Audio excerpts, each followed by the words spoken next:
শায়েখ আহমদ ফারুকী রহমতুল্লাহ আলাইহি এর বংশের প্রত্যেক বুজুর্গ উল ইমান ও হেদায়েতের সাম্রাজ্যের সিপাহসালার ছিলেন। তাহারা যেখানেই বসবাস করিয়াছেন, সেখানেই অযাচিতভাবে হেদায়েতের কিরণ ছড়াইয়াছেন। প্রয়োজনবায়েদে জেহাদ করিয়াছেন। হযরত রাসূলুল্লাহ সাল্লাল্লাহু আলাইহি ওয়াসাল্লাম দোয়া করিয়াছিলেন, ইয়া আল্লাহ, ওমর বিন খাত্তাব দ্বারা দ্বীন ইসলামকে শক্তিশালী করুন। বলা বাহুল্য তাহার এই দোয়া আল্লাহ পাকের দরবারে মকবুল হয়েছিল। হযরত ওমর রাদিয়াল্লাহু তাআলা আনহু এর খেলাফত কালে দ্বীন ইসলামের কিরূপ চরম উন্নতি হইয়াছিল ইতিহাসে তাহার সাক্ষী মিলিবে। রাসূলুল্লাহ সাল্লাল্লাহু আলাইহি ওয়াসাল্লামের কাছ সহচর এই মহান খলিফার পরবর্তী বংশধরগণ বংশের গৌরব অটুট রাখিয়াছিলেন। তাহার পুত্র আব্দুল্লাহ রাদিয়াল্লাহু তাআলা আনহু ছিলেন উচ্চমর্তবাসম্পন্ন সাহাবী। শায়েখ নাসের রহমতুল্লাহ আলাইহি ও শায়েখ ইব্রাহিম রহমতুল্লাহ আলাইহি ছিলেন তাবে। শায়েখ ইসাহাক রহমতুল্লাহ আলাইহি ছিলেন তাবে। বিংশ পুরুষ শায়েখ আব্দুল্লাহ রহমতুল্লাহ আলাইহি ওয়াইজে আসগর পর্যন্ত এই বংশ হেজাজ প্রদেশ বাস করিতেছিলেন। আব্বাসীয় বংশের খলিফাগণের একান্ত অনুরায়দে তাহার পুত্র শায়েখ মাসুদ রহমতুল্লাহ আলাইহি রাজধানী বাগদাদে আসিয়া বসবাস শুরু করেন। পঞ্চদশ পুরুষ শায়েখ সেহাবুদ্দিন রহমতুল্লাহ আলাইহি ফররুখ শাহ কাবুলি নামে পরিচিত ছিলেন। তিনি ছিলেন একজন বিখ্যাত বুজুর্গ। মুসলিম শাসকগণের ভারত আক্রমণের প্রাক্কালে তিনিও কাবুল হইতে আসিয়া ভারত আক্রমণ করেন। তিনি প্রথম সেখানে মূর্তির গড় ধ্বংস করেন এবং মসজিদ নির্মাণ করেন। তিনি মূর্তি পূজকদিগকে অপদস্থ করেন এবং হত্যা করেন। ইহার পর তিনি ইরান, তুরান, বদখশান ও খায়রাসান প্রভৃতি দেশ জয় করেন। কাবুলে তিনি মুঘল ও আফগানদের মধ্যে জমিদারি বণ্টন করিয়া দেন এবং সীমান্ত এলাকা সুদৃঢ় করেন। শেষ জীবনে তিনি রাজত্ব পরিত্যাগ করিয়া কাবুল শহরের নিকটে একটি ডেরায় বসিয়া আল্লাহ তাআলার ইবাদত বন্দেগীতে নিমজ্জিত হন। এখনো ডেরায়ে ফররুখ শাহ কাবুলি তাহার পবিত্র স্মৃতি বহন করিতেছে। ইহার পর তাহার সাহেবজাদা শায়েখ আবু ইউসুফ রহমতুল্লাহ আলাইহি পিতার প্রতিনিধি হইলেন। তিনিও শেষকালে পার্থিব শান শৌকতের মোহ ত্যাগ করিয়া নির্জন বাস অবলম্বন করেন। পরবর্তীকালে তাহার পুত্র শায়েখ সেহাবুদ্দিন রহমতুল্লাহ আলাইহি গদিনশীন হন। তারপর তাহার পুত্র শায়েখ আব্দুল্লাহ রহমতুল্লাহ আলাইহি খেলাফত লাভ করিলেন।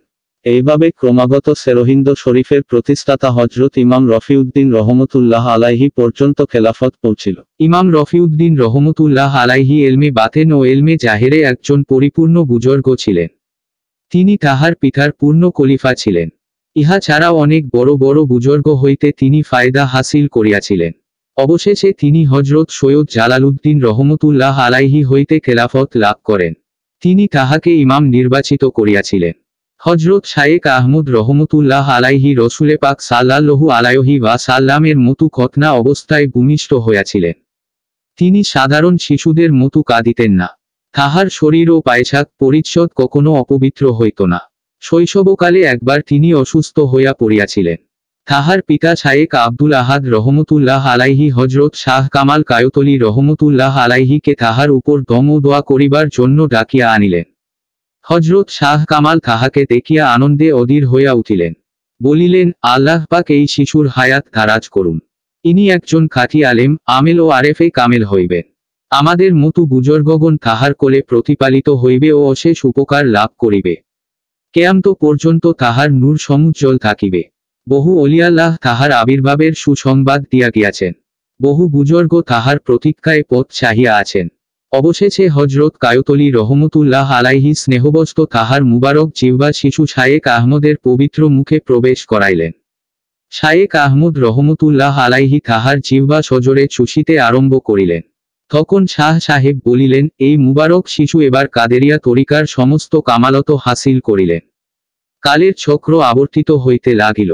শায়েখ আহমদ রহমতুল্লাহ আলাইহি বিদ্যা শিক্ষা করিবার বয়সে উপনীত হইলেন।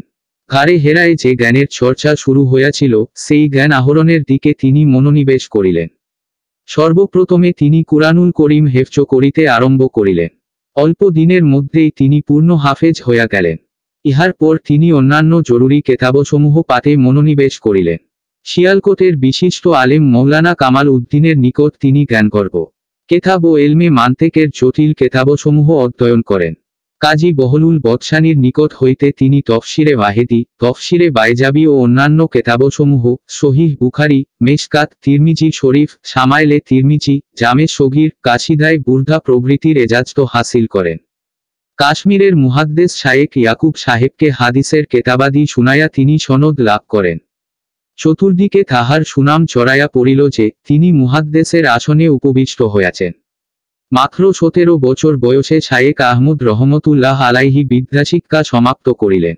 পুষ্পের কাজই হইতেছে সৌরভ ছড়ানো, তেমনি প্রকৃত এলমের কাজও হইতেছে চতুর্দিকে এলেম ও হেদায়েতের সৌরভ ছড়ানো। শায়েখ আহমদ রহমতুল্লাহ আলাইহি শিক্ষাদান কার্য শুরু করিলেন। দেশ বিদেশের শিক্ষার্থীগণ দলে দলে আসিয়া বীর করিতে লাগিলেন। দিবারাত্রি শিক্ষাদান কার্য চলিতে লাগিল। শিক্ষা সমাপ্ত করিয়া বহু লোক তাহার নিকট হইতে সনদ লাভ করিলেন। শায়েখ আহমদ রহমতুল্লাহ আলাইহি এর পূর্বপুরুষ গণ ছিলেন এলমে মারেফতের সাধক। এলমে মারেফত যেন তাহার বংশগত সম্পদ। তিনি অতঃপর মারেফত সাধনা আরম্ভ করিলেন। সর্বপ্রথমে তিনি তাহার বুজুর্গ পিতার নিকট মুরিদ হইলেন। তাহার পিতা শায়েখ আব্দুল আহাদ রহমতুল্লাহ আলাইহি এর সংসর্গ ছিল স্পর্শমণিতুল্য। তিনি ছিলেন মারেফত জগতের এক উজ্জ্বল নক্ষত্র। এখানে শায়েখ আব্দুল আহাদ রহমতুল্লাহ আলাইহি এর জীবন সম্পর্কে কিছু আলোচনা করা প্রয়োজন। তিনি যৌবনকালে আল্লাহু প্রেমে মাতুয়ারা হইয়া হজরত আব্দুল কুকস গাঙ্গুহি রহমতুল্লাহ আলাইহি এর নিকট গিয়া তাহার নিকট হইতে সুলুক শিক্ষার অভিলাষ প্রকাশ করেন। তিনি তাহাকে উপদেশ দিয়া বলেন, সর্বপ্রথম এলমে শরীয়ত শিক্ষা করা প্রয়োজন। কারণ এলেম দরবেশের মধ্যে প্রকৃত সৌন্দর্য প্রকাশিত হয় না, সে নিমুখহীন খাদ্যের মতো স্বাদহীন। শায়েখ আহাদ রহমতুল্লাহ আলাইহি আরজ করিলেন, জীবন সম্পর্কে আমি নিশ্চিত নই। উত্তরে হজরত গাঙ্গুহি রহমতুল্লাহ আলাইহি বলিলেন, সে সময় এখনো অনেক দেরি। আল্লাহ পাক আপনার দ্বারা এক মূল্যবান খেদমত উঠাইবেন। আপনার কপালে একজন মহান অলির নূর জ্বলিতেছে, তাহার আবির্ভাবের বড়ই প্রয়োজন। যদি আল্লাহ পাক তখন পর্যন্ত আমাকে হায়াতে রাখেন তবে তাহাকে আল্লাহ প্রাপ্তির ওসিলা করিব। অতঃপর তিনি নিজের বার্ধক্যের কথা স্মরণ করিয়া বলিলেন, যদি আপনার শিক্ষা সমাপ্ত হইবার আগেই আমি ইন্তেকাল করি তবে মীর সাহেবজাদার নিকট হইতে সুলুক শিক্ষা করিবেন। শায়েখ আহাদ রহমতুল্লাহ আলাইহি জাহেরি এলেম শিক্ষা শুরু করিলেন। কিন্তু শিক্ষা সমাপ্ত হইবার আগেই হজরত গাঙ্গুহি রহমতুল্লাহ আলাইহি এর মৃত্যু সংবাদ শুনিয়া তিনি বড়ই ব্যথিত ও অনুতপ্ত হইলেন। শিক্ষা সমাপ্তির পর তিনি কয়েক বছর ধরিয়া বিভিন্ন দেশ সফর করিলেন। শেষে হজরত গাঙ্গুহি রহমতুল্লাহ আলাইহি এর পুত্র শায়েখ রুকুনুদ্দিন রহমতুল্লাহ আলাইহি এর নিকট গমন করিলেন। তিনি পিতার নির্দেশ মতো শায়েখ আহাদ রহমতুল্লাহ আলাইহি এর প্রতি যথেষ্ট শ্রদ্ধা প্রদর্শনপূর্বক তাহাকে বাতেনি এলেমে ভরপুর করিয়া দিলেন। হিজরি 979 সনে তিনি তাহাকে কাদেরিয়া ও চিশতিয়া সাবেরিয়া তরিকার কেরকা ও খেলাফত দান করেন। খেলাফতনামাটি বিশুদ্ধ আরবি ভাষায় লিখিত ছিল। ইহার পর তিনি শাহ কামাল কায়তলি কাদেরি রহমতুল্লাহ আলাইহি এর খেদমতে তাকিয়া কাদেরিয়া তরিকার সুলুক শিক্ষা করেন। শাহ কামাল রহমতুল্লাহ আলাইহি বড়ই জজবাওয়ালা ও উচ্চ কারামত সম্পন্ন ওলি আল্লাহ ছিলেন। আল্লাহ প্রেমে উন্মত্ত হইয়া তিনি দিবারাত্রি জঙ্গলে ও মাঠে ময়দানে ঘুরিয়া বেড়াইতেন। অনেক সময় মরুভূমিতে উজ্জ্বল নয়নাবিরাম নগর দৃষ্টিগোচর হইত। নগরবাসীগণ সাদর সম্ভাষণ করিয়া তাহাকে লইয়া যাইত এবং সমস্ত রাত্রি তাহার খেদমুতে কাটাইয়া দিত। প্রভাতকালে অধিবাসীগণসহ নগর অদৃশ্য হইয়া যাইত। তিনি 981 হিজরিতে ইন্তেকাল করেন। সেরহিন্দ শরীফ হইতে কিল নামক স্থানে তাহার রওজা পাক অবস্থিত। শায়েখ আব্দুল আহাদ রহমতুল্লাহ আলাইহি আরও অনেক মাশায়েখ হইতে ফায়দা হাসিল করিয়াছিলেন। তিনি কাবুল হইতে বাংলাদেশ পর্যন্ত সফর করেন। তাহার অনেক কারামত প্রকাশিত হইয়াছিল। একসময় হঠাৎ এক ব্যক্তি তাহার হুজরা শরীফে প্রবেশ করিয়া দেখিল তাহার হাত পা ও অন্যান্য অঙ্গ প্রত্যঙ্গ বিক্ষিপ্ত ও ছিন্নভিন্নভাবে এখানে ওখানে পড়িয়া আছে। লোকটি ভয়ে পাইয়া গেল। বাহিরে গিয়া সে সবার নিকট উক্ত ঘটনা প্রকাশ করিয়া দিল। তখনই সবাই তাহার ঘরে গিয়া দেখিল তিনি সুস্থ অবস্থায় তাহার আসনে চিকিরে মশগুল। পূর্বের ঘটনা বর্ণনা করিলে তিনি উহা কাহারও নিকট প্রকাশ করিতে নিষেধ করিয়া দিলেন। অনেক সময় কেহ কেহ তাহাকে বলিল, আমরা মক্কা শরীফে আপনার সহিত সাক্ষাৎ করিয়াছিলাম। কেহ বলিতেন, মদিনা মনওয়ারায় আমরা আপনাকে দেখিতে পাইয়াছিলাম। আবার কেহ বলিতেন, বাগদাদ শরীফে আমরা আপনাকে দেখিয়াছি। উত্তরে তিনি বিনীতভাবে জানাইতেন, ভাই, ওই সব স্থানে আমি তা কখনো যাই নাই। তিনি ছিলেন মূলত শায়েখ আকবর রহমতুল্লাহ আলাইহি এর মতবাদে বিশ্বাসী। আওয়ারেফুল মারেফ, ফুসুসুল হাকাম, মাওয়াকেফুন নজুম প্রভৃতি জ্ঞানগর্ভ মারেফতের কেতাবসমূহ তিনি অতি উত্তমরূপে বিশ্লেষণ করিয়া বুঝাইতে পারিতেন। ওয়াহদাতুল ওজুদ এর বিষয়ে তিনি বলিতেন, যাহা কিছু দৃষ্টিগোচর হয়ে তাহা সবই প্রকৃত পক্ষে এক। কেবল শিরোনাম বিভিন্ন। শায়েক আহমদ রহমতুল্লাহ আলাইহি এর বুজুর্গ পিতার নিকট হইতে মারেফত শিক্ষা করিতে লাগিলেন। মারেফতের জটিল বিষয়সমূহ তিনি অতি সহজেই হৃদয়ঙ্গম করিতে লাগিলেন। ওয়াহদাতুল ওজুদের যাবতীয় অলিগলি অতি অল্প দিনেই তাহার নিকট দিবালোকের মতো পরিষ্কার হইয়া গেল।